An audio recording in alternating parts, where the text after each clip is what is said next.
Are you on the edge of your seat? Because we're about to sound off with Kevin Williams, covering today's latest trends in location-based entertainment. Brought to you by the LBX Collective, your community to connect, engage, and inspire. All right, everyone, let's buckle up. All right. Well, welcome everybody to another Sound Off with Kevin Williams. This is June 10th, 2025. So moving our way through the year. How you doing, Kevin? I'm doing well, thank you. And yourself? Good, good. And see you've got the nice London skyline behind you, or at least a sketch of it. A representation of it, yes. Yeah, absolutely, absolutely. All right. Well, let's dive in. What are we gonna do here to change my mind?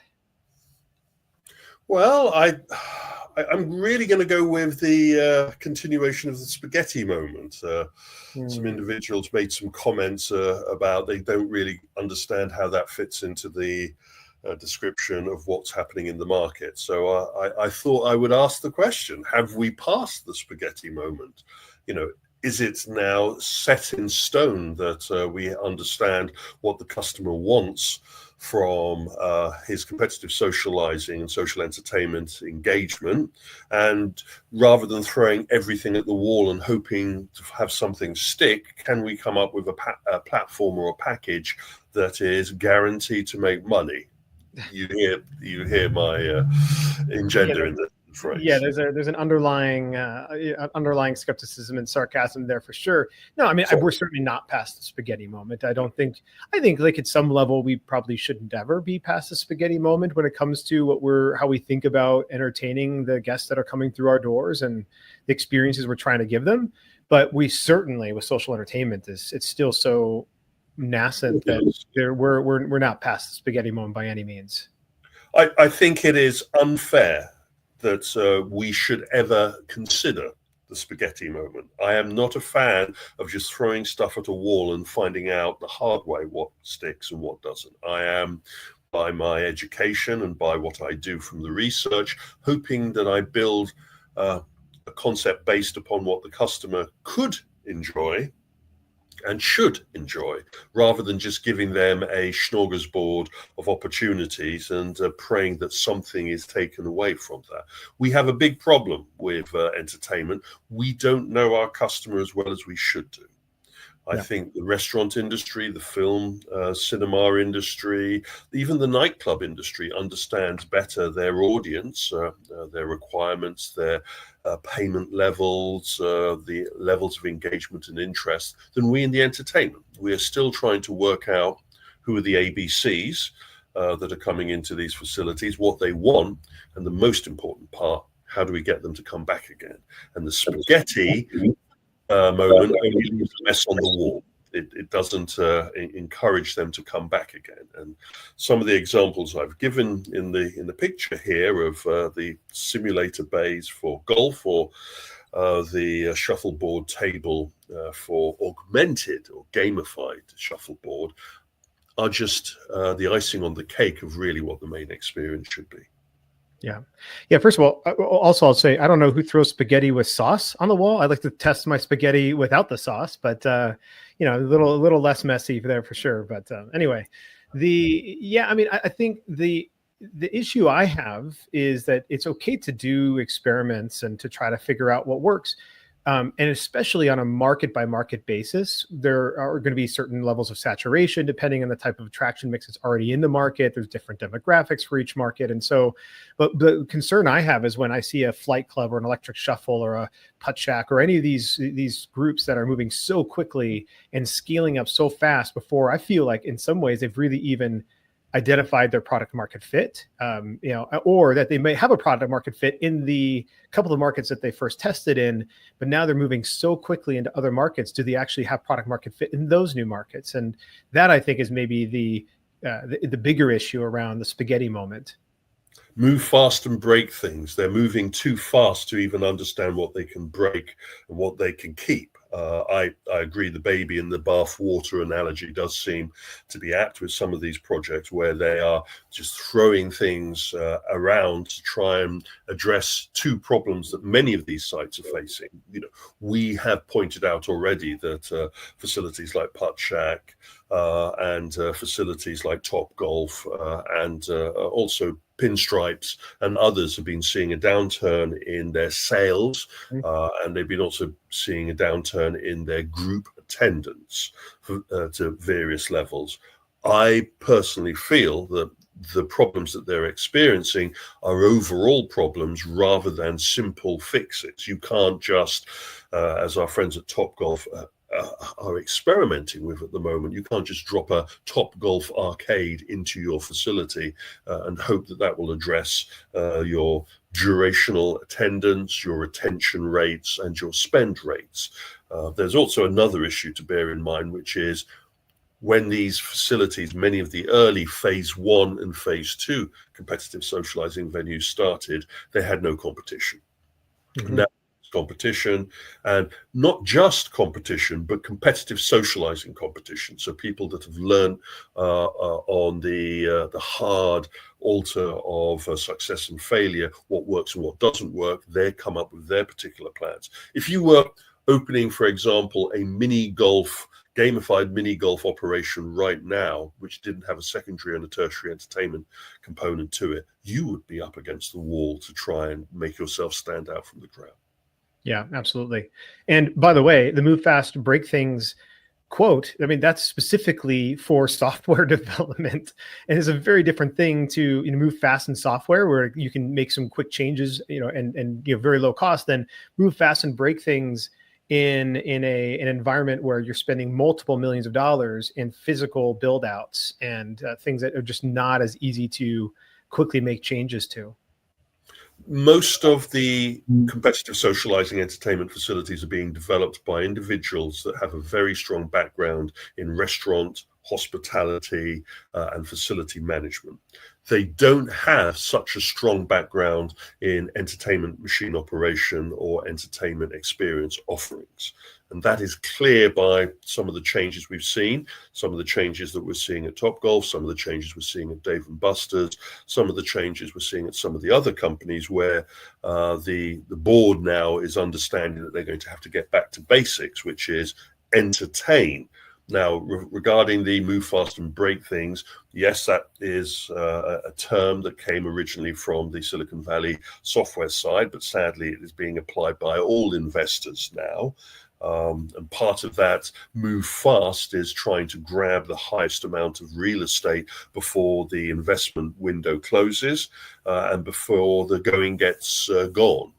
And especially some of the projects that are coming across my table at the moment, it is about world domination. It is about grabbing the largest amount of real estate, number of facilities.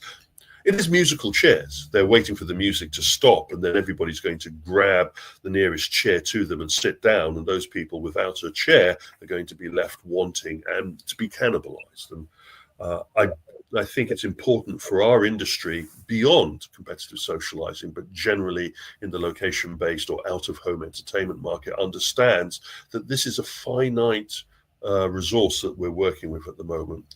There's only so many venues of a certain kind you can open in a certain territory before you run out of customers, punters, and people that will come back again and again. So we're at that lovely stage now where we know that this is a proven formula. It's just now that we've got to roll it out in the right numbers needed to attract the business. Yep, absolutely. All right. Well, after the quick break, when we come back, we're going to dig into the latest trends. Intercard is the only cashless system designed, developed, and manufactured all under one roof. They introduced cashless technology to the amusement industry and have been leading the way for over 30 years. Cashless systems from Intercard increase customer spending, guest satisfaction, and boost revenues by up to 30%. Intercard is so proud to be serving the amusement industry, and if you aren't already part of their global family of customers, they hope you will become one soon. Well, thank you, Intercard. And let's jump into the economy part of our trends. And one of the things that we've been alluding to has really come to the surface, and that is that due to various reasons, the prices of certain machines that have been demonstrated at the end of last year and beginning of this year were looking towards being sold and made available to operators. Those prices have had to go up for various reasons, and the availability has been stretched. Two of the machines that we have had reports back saying that their availability dates have been stretched. One of those is the Sega Amusement International Alpha Ops, the virtual reality experience, and the other one is Bandai Namco and Goldstorm Pirates. Now, I need to be clear here. This is information that's been passed on to us. It is important to double check if you've already made orders for these machines with your agent to make sure that the information is accurate. But as far as I understand, those dates that were originally suggested for the machine's availability, which is quite close to where we're recording this, has been stretched into August. But again, this is information that we've had handed to us. I expect other products to also be seeing the stretch in availability and also the increase in price. But again, it is dependent on what the distributors are doing as well as what the manufacturers are doing.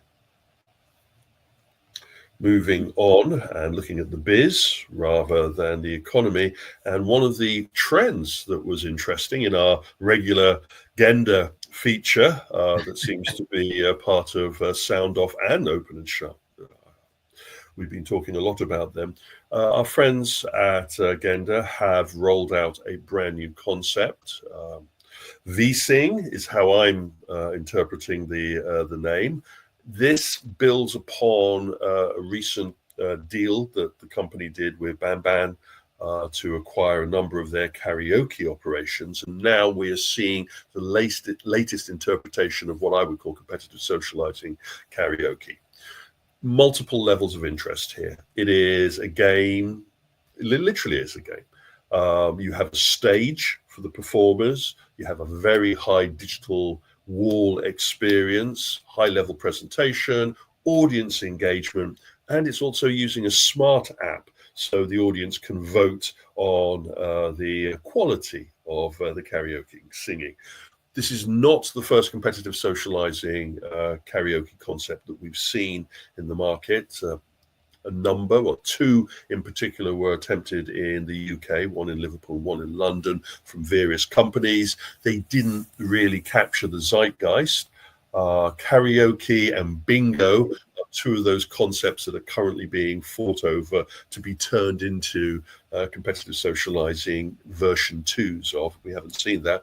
And for all we know now, maybe our friends at Genda have managed to capture lightning in a bottle with this new concept, which opens in a couple of weeks' time. I'm not sure when I'm going to be next out in Tokyo, but I'm looking forward to at least sitting through part of this experience. Well, I'm going to be in Tokyo in just a few weeks, and but I don't know if I'm going to get to a VSing. We'll see if I can, and if I can get to the VSing, then that'd be great. But yeah. But yeah, I mean, in the Japanese market, sure, I think this works. This reminds me a little bit of the Rising Star from on Universal Orlando's City Walk. Oh, yeah. With the full stage, you get the full band, and when there's not a full band, then there's just a backing track there.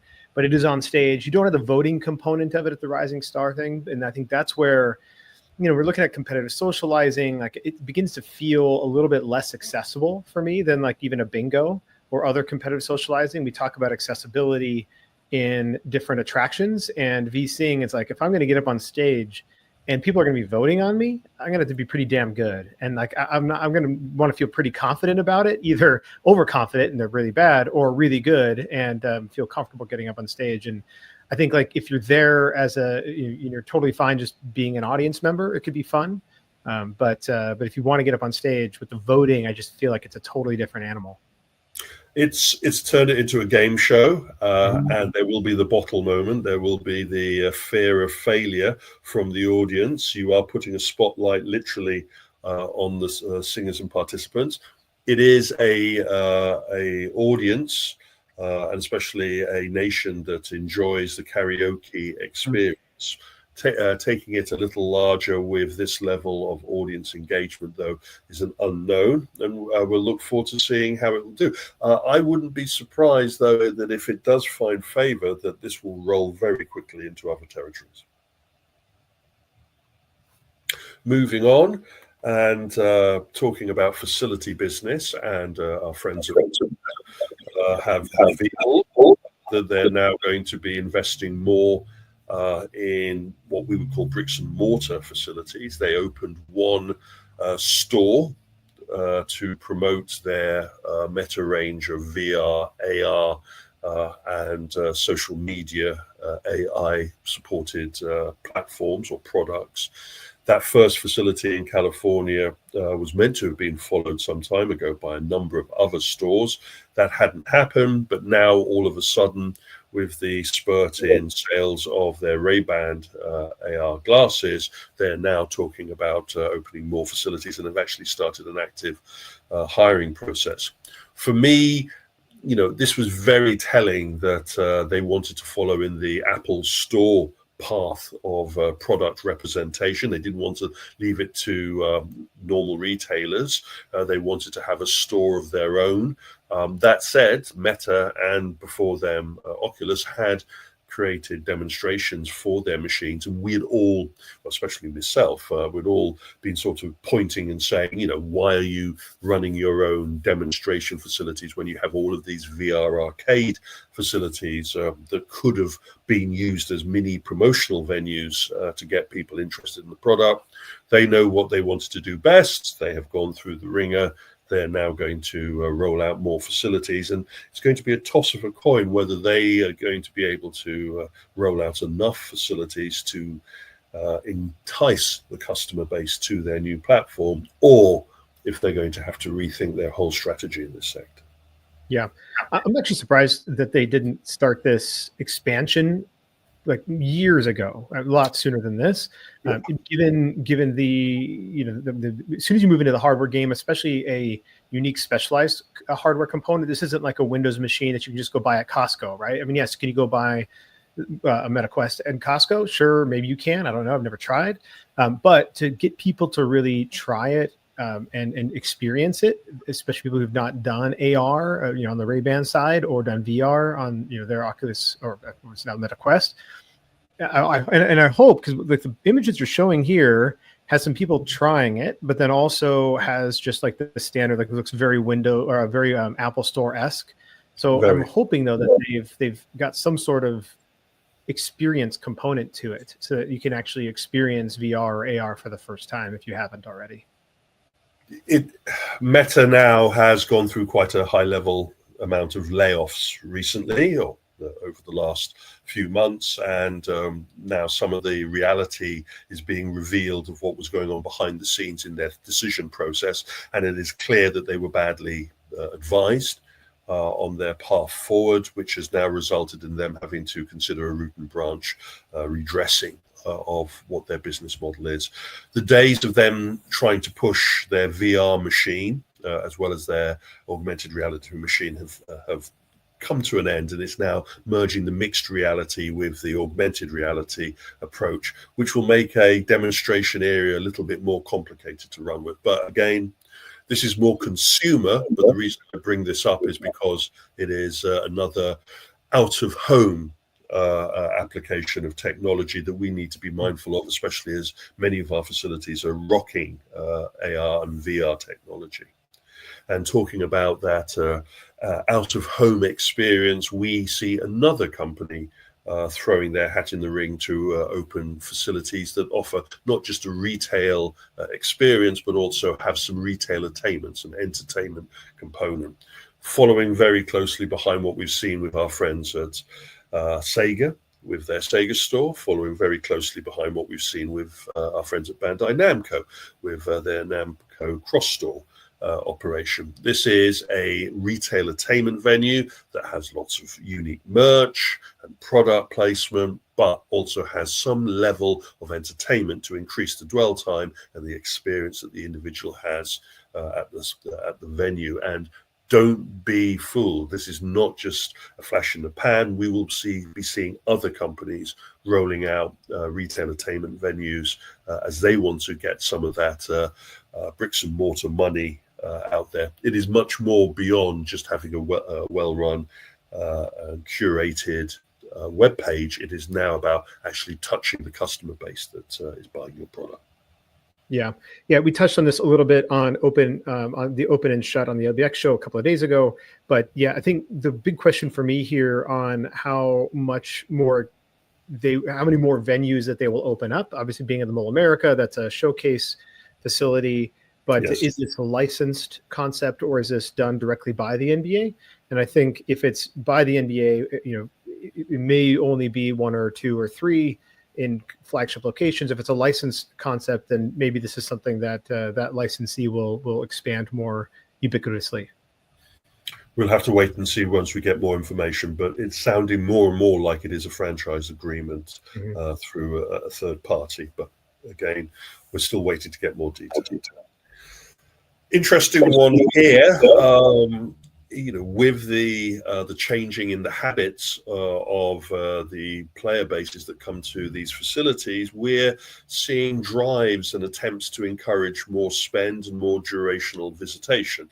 One of our friends, Lane 7, who their boutique bowling experience empire has been driving a lot of the interest in competitive socializing, came up with a new initiative. They came up with the 5 p.m. club, where they're offering unique packages for individuals that come in groups after work to their facilities, and they're offering quite interesting meal deals and drinks deals and retention of lane deals, all part of what they are proposing as the 5 p.m. club.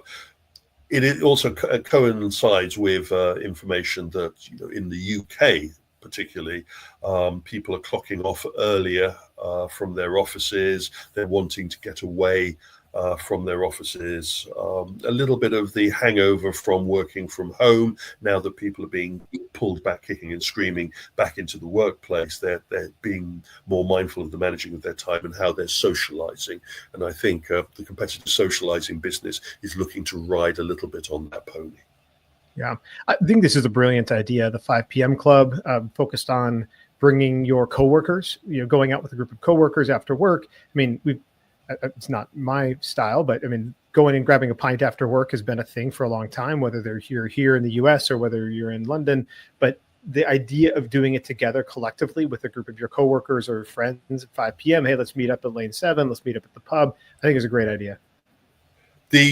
The decimation of the pub business in the UK and the rise of the social entertainment venue is going to feed off of this.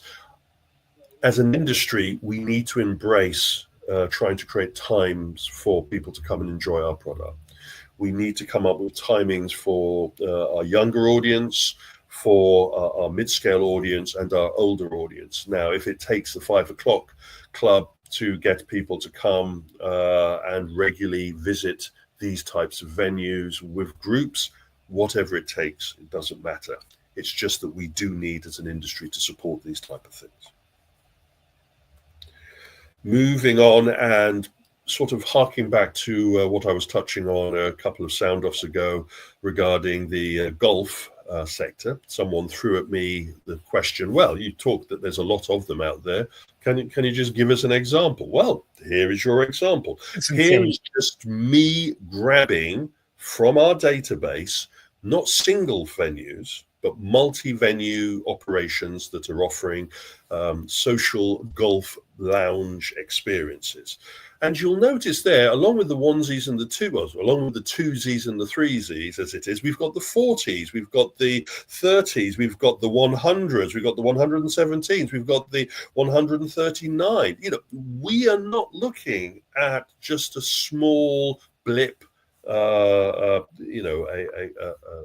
non-interesting number of venues that are unique and outliers. We are looking at a serious genre that has a serious number of simulator facilities out there.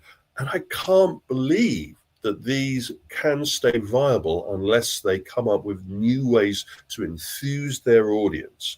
And we know that our friends at X Golf and at Five Irons, and especially with Golf X and others, are looking at trying to regenerate and rebrand themselves and come up with much more compelling entertainment offerings, along with food and hospitality offerings. But that is a serious number of individuals in the market that don't seem to be being represented when we're talking about location-based entertainment as a whole in the industry. Yeah. I mean, for those of you who are just listening, I mean, there's Kevin has 18 different brands listed here. And again, to his point, every one of these brands has multiple locations. We talked about Back Nine. I can't remember if it was a sound off or open and shut a few weeks ago. Back Nine is one of the brands listed here. And they have actually multiple locations here in the Phoenix area. I've never once seen their logo or seen them in one of the facilities. And now I just recently, because I wanted to go for hunting for one of these, I did come across the nearest location to me. It actually was only 3 miles away from my home, and it was in just a shopping center complex with a Chick-fil-A, and it was right next to a Five Below and a Dollar Tree. So like in a market that was like kind of surprising, next to a New York pizza department, and like so just in a mix of other just shopping center type stuff. So there's nothing exciting about it. But it has a 5-star. It has 16 reviews, all 5 stars. So they're doing something right within that franchise. They know their audience. Yeah, but my point is, these guys are just tucked in everywhere, and they're probably like the biggest, like the little known secret about one of these types of venues. They're just hidden everywhere.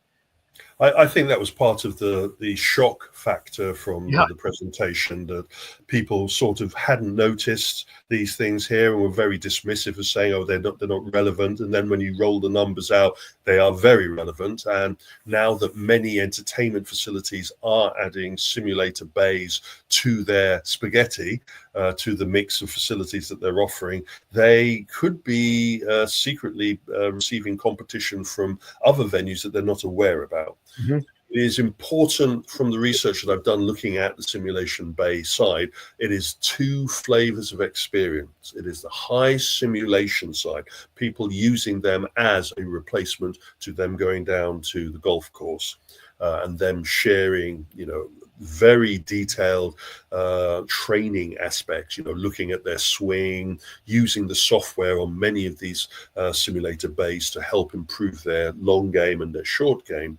But also there is the flip side of this, which is the group of individuals going here and having a good time before they either go on to another entertainment or using this as a kind of lounge club experience.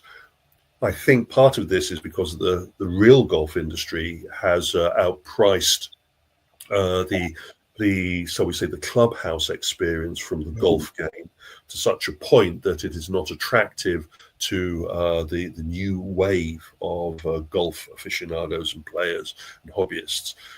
We know that the golf industry is going through a major change. We know that it is shaking itself up regarding trying to appeal to a younger audience. The live golf tournaments that we're seeing now being promoted, stuff like that, are all appealing to a younger audience. And I would also say that these simulator bays are part of that revolution. Yeah. Moving on, and just quickly, I didn't include this slide back in March, and I wanted to include it. And now, while I still remember before it gets disappeared, we've seen a spate of fires at water parks. Mainly European and Middle East ones, but it's one that bears some watching. I know also that there was an incident in April where a water park had a near major fire outbreak that was dealt with very quickly. Anyone that's in that business or anyone that is observing the sector needs to be mindful that you better make sure that your fire precaution technology and everything is up to scale, because the last thing we want to do is see a spate of these increasing across our sector. Yeah. Looking at the trends and the tech, our friends in the darts sector, we were talking about them in a recent sound off. Well, recently, our friends at 501 were marking the point where they had seen 501 million plays on their machine, and they marked that moment. It's interesting that they have their machines in about 700 venues, which is a phenomenal number of venues that are using their augmented, or should I say gamified, darts platform. But it really does show the importance of this market.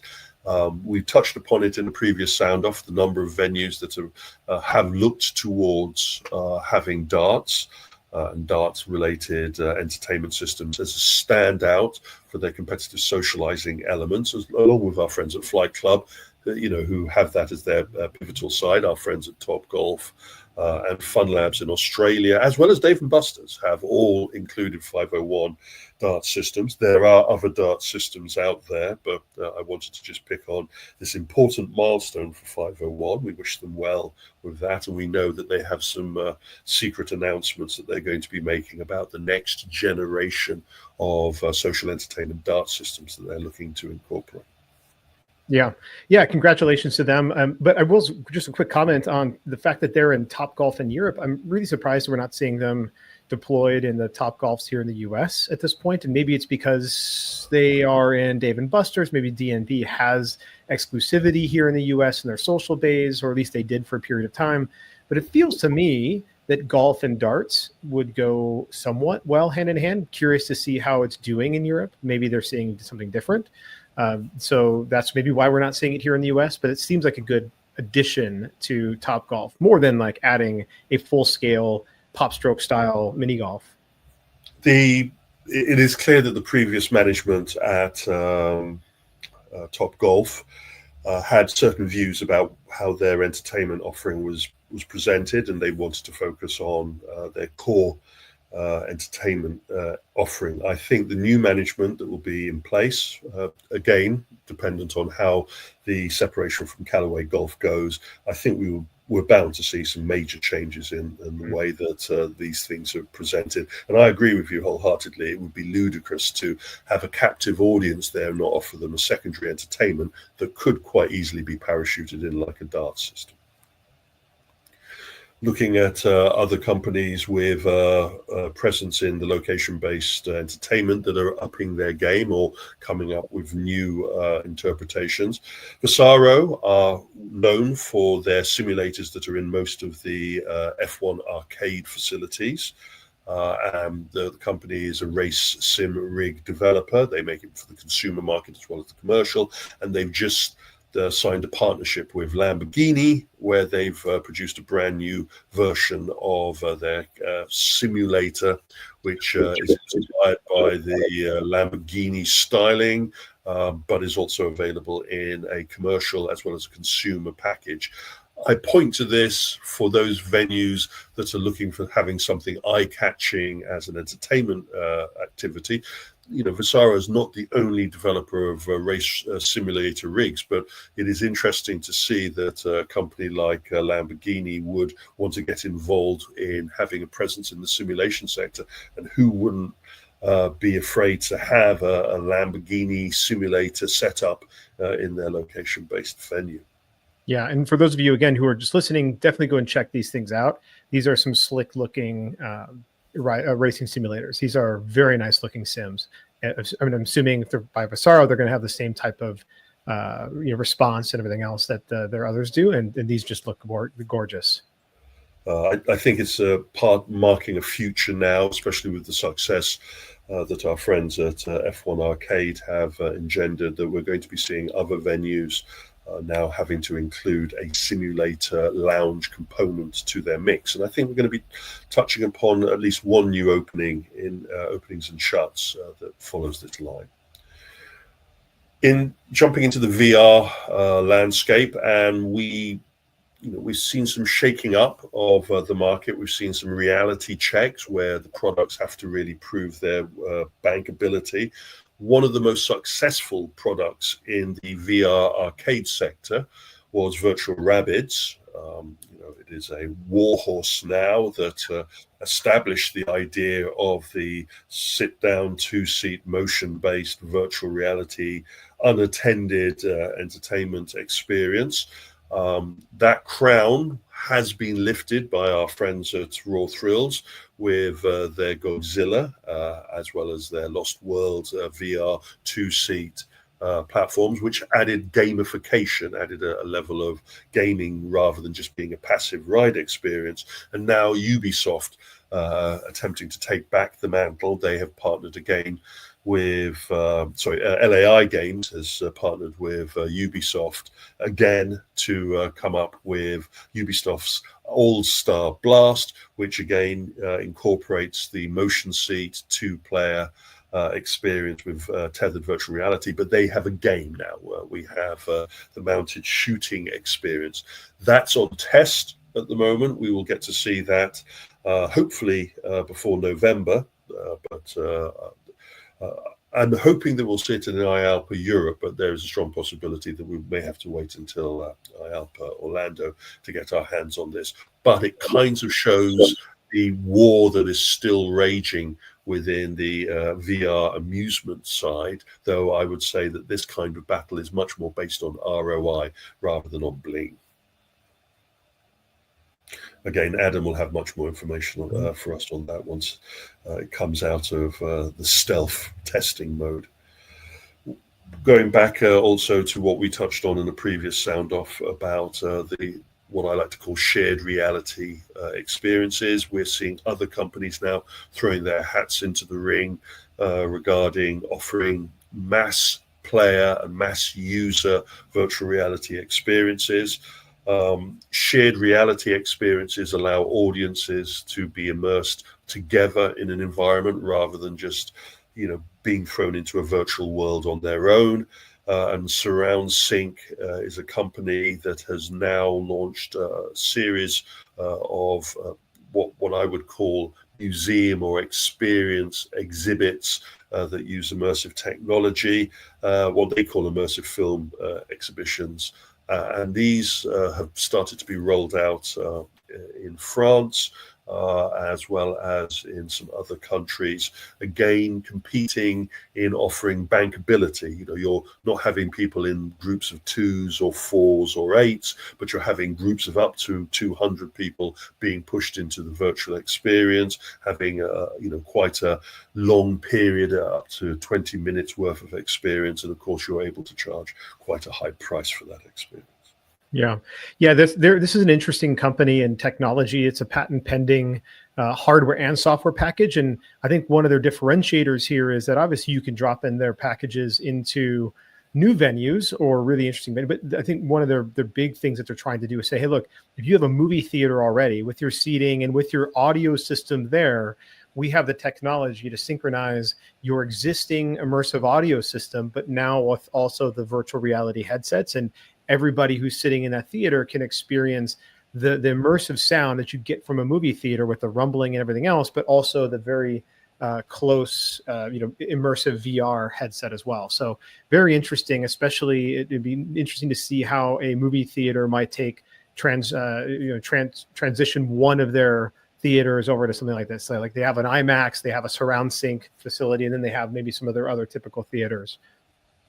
The jury's still out whether certain venues are going to cannibalize their space to make available. It's all based on the ROI. If they see the revenue being generated from this, then they'll all rush to do this.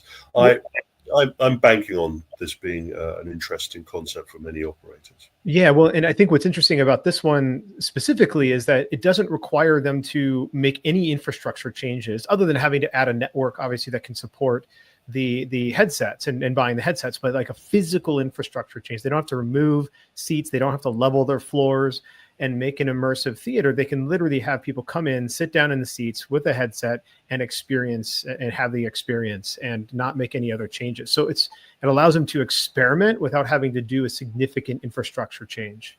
The biggest infrastructural change they have to do is they have to dedicate members of staff to this process. Yep. We've fingers crossed that this one finds popularity with the core market that they're aiming for. But this is one of many approaches that are what I call shared reality, multiple audience-based entertainment experiences.